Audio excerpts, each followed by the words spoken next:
Your thoughts on the results a little stronger than expected, maybe, for Mr. Tsipras?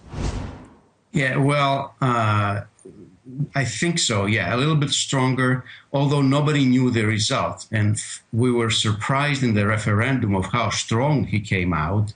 So we're not really surprised by what happened last night. I think the Greek people are tired of the old politicians and they need a change. And they're willing to forgive all the mistakes of the previous government. Nothing negative can stick on Mr. Tsipras before the Greeks start paying. We have to watch and see after they start paying real estate tax, after their pensions come down, whether he continues being popular. Most likely. The political risk, however, is gone. There's no longer any political risk in Greece. The government has a horizon of 4 years.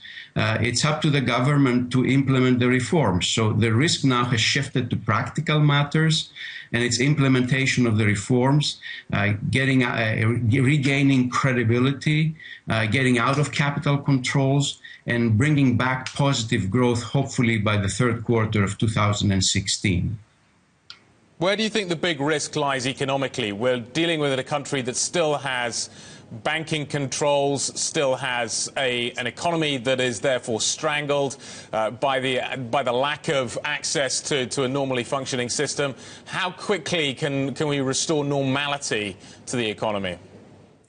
Well, number one, the banks have to be recapitalized because 40% of their loans are non-performing.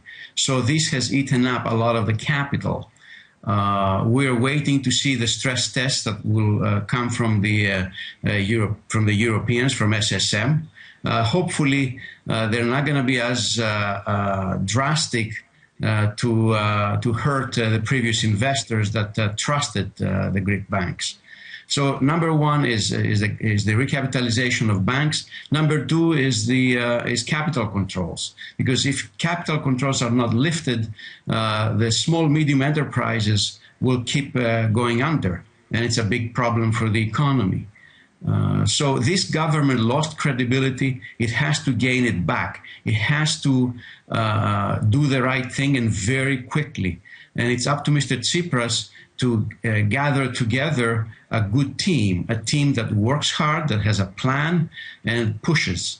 The previous government was too laid back, too ideological. They didn't have a work ethic. They kind of messed up. But now there is no excuse. And hopefully they have learned from their mistakes. Hopefully we can you can look into the future with optimism. Can I ask you about whether or not we now have a government that has the ability to start making significant changes actually to the structure of the Greek economy? Previously, it was all about battling Brussels and trying to get a better deal in Brussels. Now the attention must shift closer to home, maybe starting to deal with some of the the closed shop areas of the economy, maybe trying to deal with the kind of interlinked story that surrounds the old establishment. How close do you think he can now get to some of the targets on that front? I think if he himself understands that reforms are a democratic process, even a socialistic process, then he can sell it to the people. He has to. The PM himself has to understand that fighting oligopolies, bringing transparency, fixing the public sector, fighting corruption, all these things give power to the people in the end. And also he has to understand that privatizations are not necessarily bad.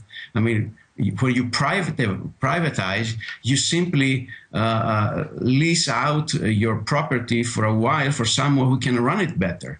And this will bring benefits to the country. I think the moment the Prime Minister understands this deeply, that reforms are not against his policies, are for his policies, then he could succeed.